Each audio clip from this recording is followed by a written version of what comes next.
বলিয়ানাৰে ৰচি অমৰ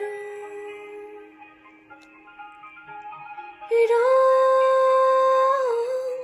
হাতৰ আবেগৰ বুকুৱে গঢ়ি সপোন সৰি পৰা